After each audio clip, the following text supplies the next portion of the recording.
porn, Japanese porn. There's something lacking in this collection. Oh, hey people, welcome to this week's video, and I apologize, it's not a review. With finals last week and my essays and everything from school, I did not have time to not only review a film, I did not have time to watch one. It's been pretty crazy the last 2 weeks. Luckily I got the Gestapo SG video out, but this week I did not have time. Instead, I am blessing you with a enormous collection update, something I wanted to do for a while. It's just, again, lacking time, so I've got a lot of goddamn movies. And a lot of these come from the United States, because I did travel there with the sole purpose to go to the archive in Bridgeport and buy a shit ton of movies. Now, I did do something else, like I went to Bridgeport, and then I went to Brewster to see the ocean, and to finally go to New Hampshire at Fun Spot Arcade. So I had a great time, as always. I love traveling, and I hadn't done it since 2019. But yes, the first reason to go across another country was to purchase movies. And you're probably like, are Canadian prices that bad? Yes, they are. They're terrible. So, all in all, these cost me about $26 each, which might seem steep for a lot of these, but keep in mind that in Canada, we do not have Severin, Massacre, or we basically only have Vinegar Syndrome, so I didn't buy anything from them because I can get them in Canada for the same price due to terrible exchange rates. But anyways, enough about our terrible economic situation, and let's get to the movies. The first one is one I had on my wish list for a while. It is the Australian horror film from the 80s, Nightmares. I think it's Australian, because from what I remember, I've only seen Not Quite Hollywood, which is a documentary on exploitation, and I remembered specifically this film, and I added it to my wishlist on Amazon in like 2018. Never got it, went out of print by, of course, the lovely people at Severin. You'll see a lot of Severin in this update, mainly because they don't distribute to Canada. And so yeah, so I saw it, I'm like, oh shit, I wanted this for such a long time. Don't know really anything about it, I haven't watched that documentary in a while. All I know is it's Australian, it's a horror film, it looks pretty badass. Then we got a Giallo, another one I've had in my wish list for a while. Eli Roth did this Trailers from Hell, which is a channel on YouTube where directors comment on trailers, and he did one on this film, and ever since I wanted it. Never got distributed in North America, so this is the Shameless Entertainment release. Again, added on my wish list, then went out of print, and when I saw it there, I think this was like $18, which is higher than it was on Amazon.ca at the time, but now it's not even on there, so I don't mind paying for it. I can't wait to see it. I love Giallo, so this one's gonna be pretty goddamn good. And from the DOP, or maybe even, from the DOP of Portraits of Andrea Palmer, here is a Dead American Woman. I'm not sure if it's a real signature or if it was just printed on the cover. I think it was just printed on the cover. But yeah, Dead American Woman, I don't know anything about this. It came out from Massacre Video. All I know is it's an indie horror flick, and the guy that, the guy that shot... Yeah, the guy that shot... Is it the guy that shot? No, it's the same director as Nurse Jill, who was shot by the guy that did Portraits of Andrea Palmer. I don't know, this guy's work looked interesting, so I wanted to check it out, and I might do a review on it. The director's name is Peter Romeo Lambert. If you've seen this or any of his other works, please let me know how it is, and let me know if you'd like a review from me. Then on to the Blu-rays, which with this one from, of course, Grindhouse releasing an American Hippie in Israel. So this I wanted for a while. Again, Grindhouse releasings are so goddamn expensive in Canada. It's not even funny.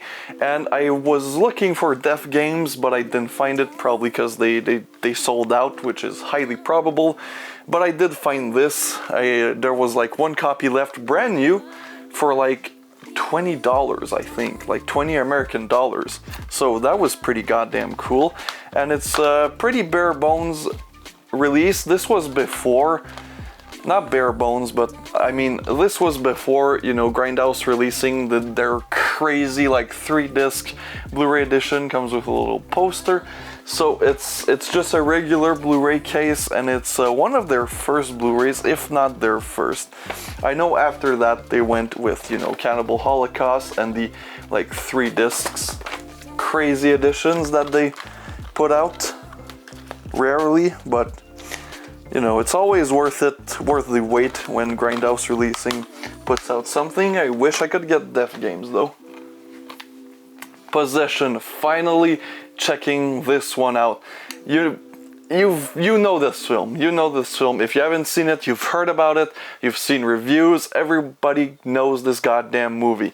I have never seen it. I've been looking for a copy so fucking long, and I finally found it. I saw this on the Archives Facebook, another edition of this, probably a better edition, and Irreversible, and I'm like, holy shit, I can't wait to go, because I'm getting Possession, I'm getting Irreversible, and then I got there, weren't there, and I was sad, but I did find this in a corner with all the other imported Blu-rays, and I'm so goddamn happy I finally have a copy. No, it's not the amazing edition, it's this 1-disc Blu-ray, but it's still got a lot of bonus features. If you want to see them, just pause.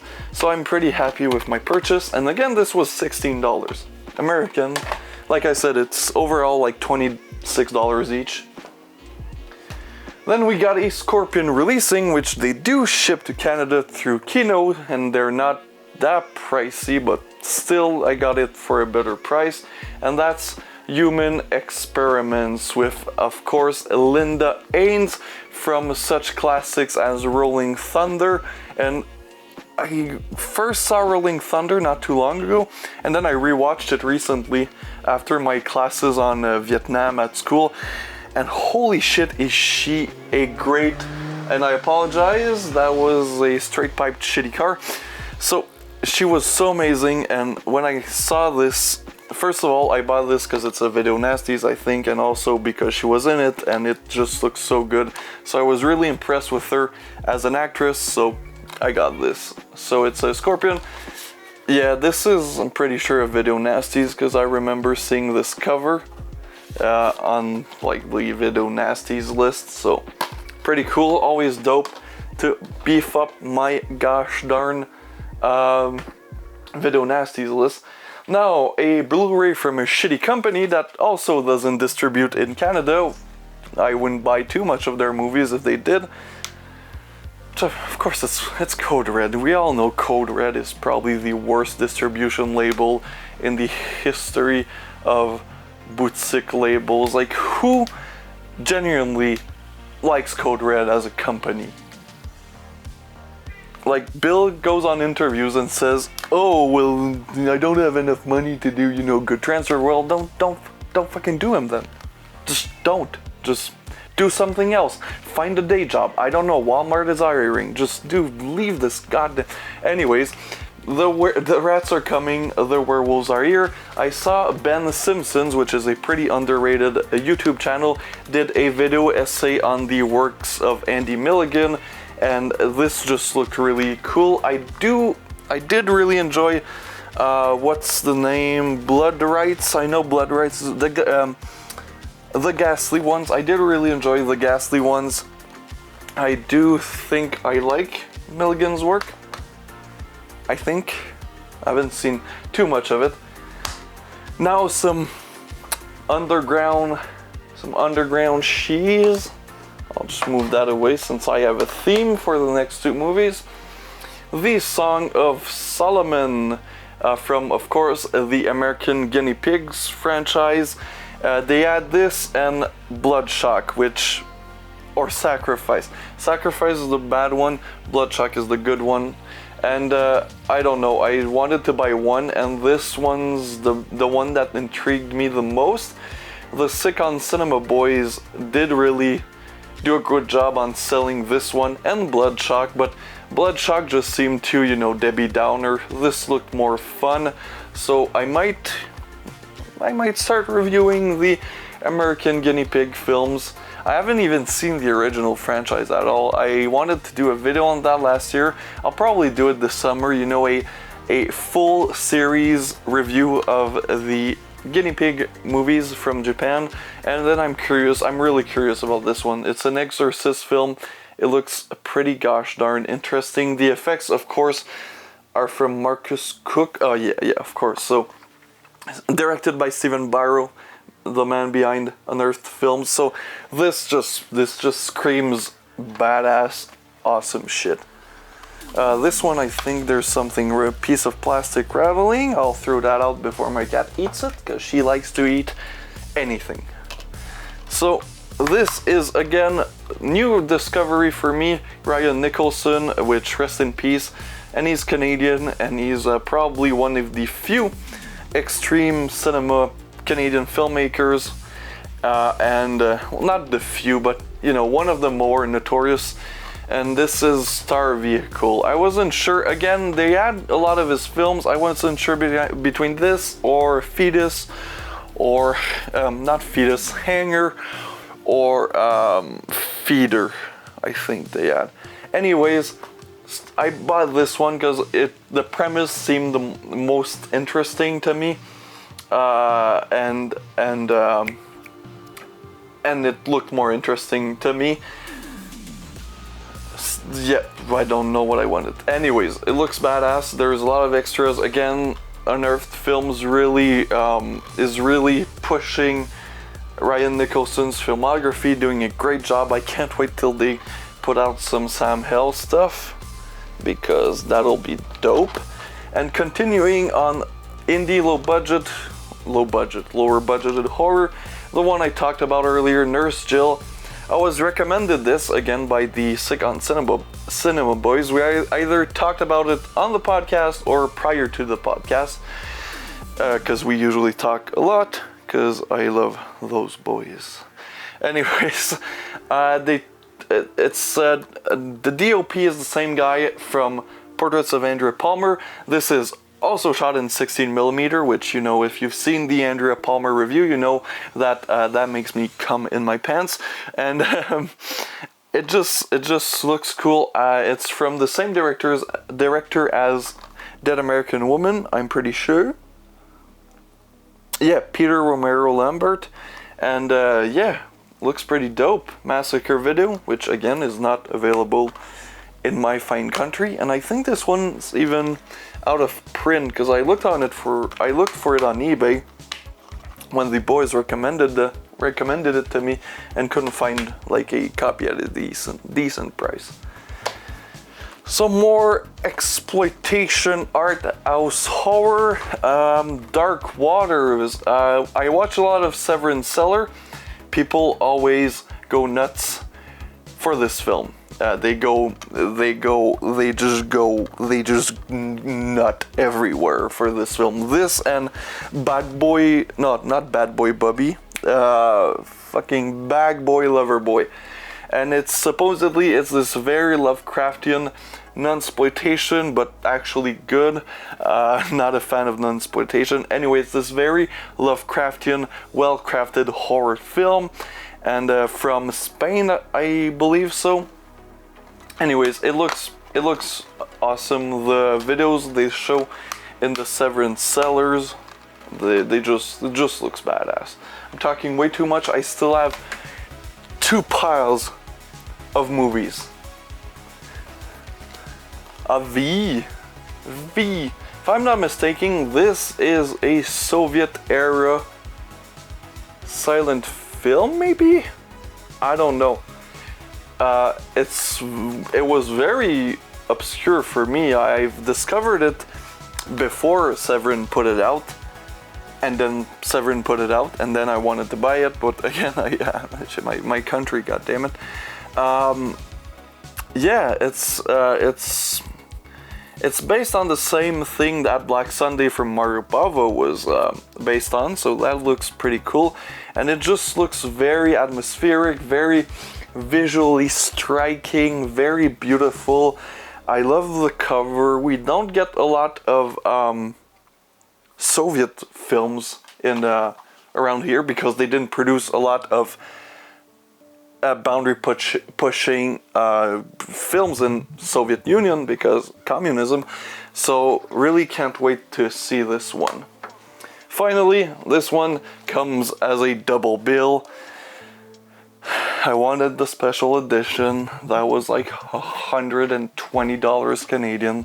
So instead, I got them both separately, and it's of course the Caligula films from Bruno Mate with Caligula and Messalina from Bruno Mate, and from Joe D'Amato, Caligula the Untold Story. Both Caligula exploitation films. I guess that was a subgenre. I mean, Caligula came out and then everybody and their mother came out with, especially in Italy, came out with their version of that perverted tale. And this one has Laura Gemser in it. Because of course she's frequent collaborator with Joe D'Amato, and it even stars or Michele Soavi from, of course, Cemetery Man, and of course horseplay in parentheses, because Joe D'Amato loved that horseplay, we'll call it that, scene. He used it in every which one of his goddamn movies, from Emmanuel to, you know, shit like that. And then Bruno Mate's work, which looks worse than Joe D'Amato, which is usually what it is. I don't know. Looks goddamn like a Bruno Mate film. That's the X-rated Italian cut, which is 101 minutes. That's long for Mate. And then this one, 120. A 2-hour-long Joe D'Amato film? God damn it. I want to die already just thinking about it. Alright, second stack. Because, gosh darn, did I buy a lot of movies in the past few months. And speaking of extreme exploitation films from Canada, and especially French Canada, we have Cat Call, Omega Violence from Patrick Fontaine. And yeah, I bought this based on Steven Bloodsworth review. I didn't even know about Patrick Fontaine, which that's, now that I know, that's pretty interesting. I might do a review on this, I don't know. It's a revenge film. It looks pretty gory, and I should do a review because it falls in line of the very independent stuff that I love to promote, and he's a French-Canadian brethren. Although usually people from Quebec don't like to be called French Canadians, even though that's what they fucking are. And then with that, I didn't even know, he shipped to me Infernal Gluttony and Infernal Gluttony 2, which I'm pretty sure are short films based on this one's running time being 4 minutes. So yeah, can't wait to explore the man's work, and maybe in the future, if I like it, support it even more. Now we have, what I like to do is, I remember a movie I wanted to buy for a while, then realize it's out of print in English or in North America, go on eBay and buy it from another country. And that's of course the case for Sex and Fury. This is a Français DVD, and it even comes with a second movie. It's Sex and Fury, which is the movie I wanted to see for a while, and then Caresse sous un kimono. Which the fucking English title for that is, I don't fucking know. I don't know. Looks pretty cool. Wanted to see this for a while. Same thing for this, because I thought this was completely like out of print. Severin got sued or something like that. And that's Jim Van Bebber's Manson Family. I was sitting there watching his Deadbeat at Dawn film, and I thought to myself, damn, I like that one. I should maybe check this one too, because I've heard a lot about it. So might as well check it out. Plus it comes with his new short film, or a short film, I don't know, Manson Family. Let me know again what you think. This is supposedly the best Canadian film ever made, which based... Where did I read that? Yeah, this. The best Canadian film ever made. Possibly, but David Cronenberg didn't make a lot of films in Canada. This is an action film. I don't know, it looks pretty cool. I got the DVD for very, very cheap, so I bought it. And then we have indie stuff. The door one of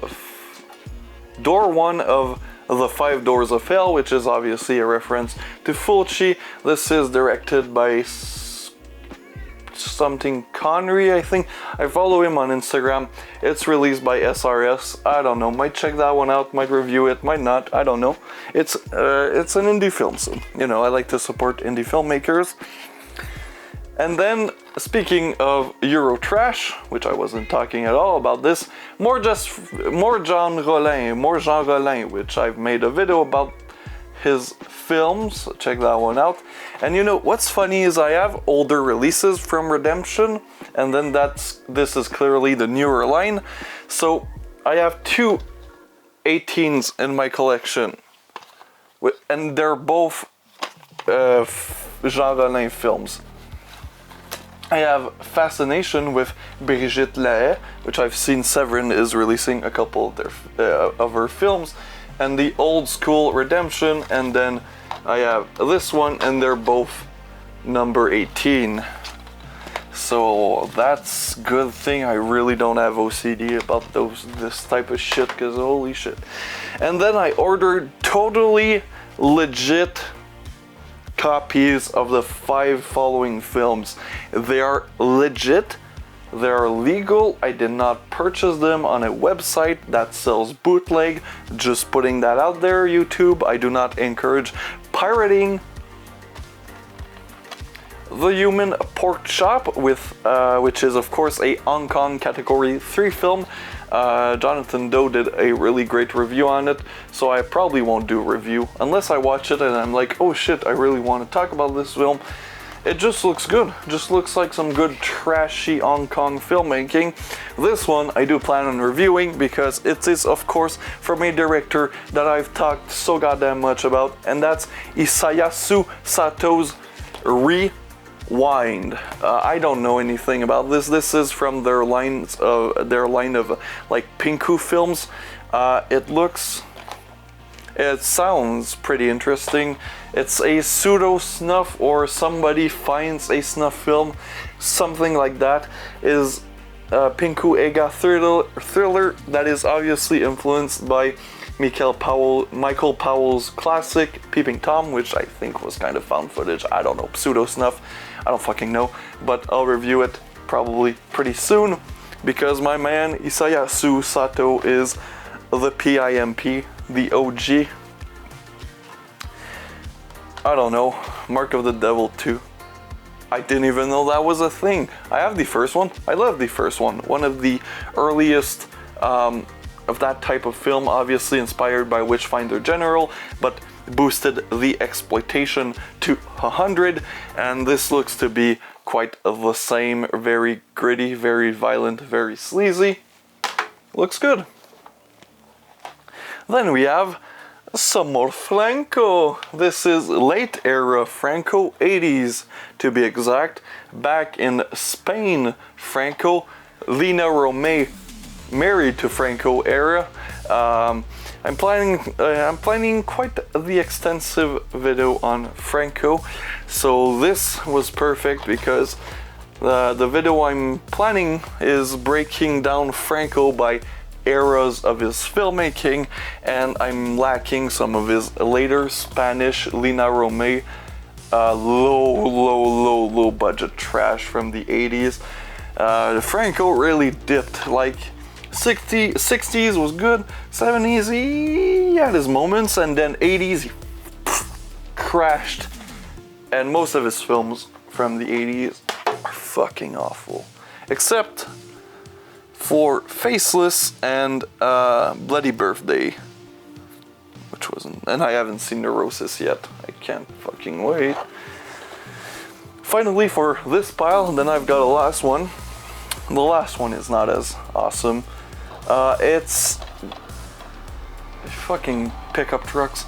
Girl Hell 1999 by, of course, Daisuke Yamanouchi. So this again I really want to review because him and Isayasu Sato are always great, pleasureful experiences. Sometimes.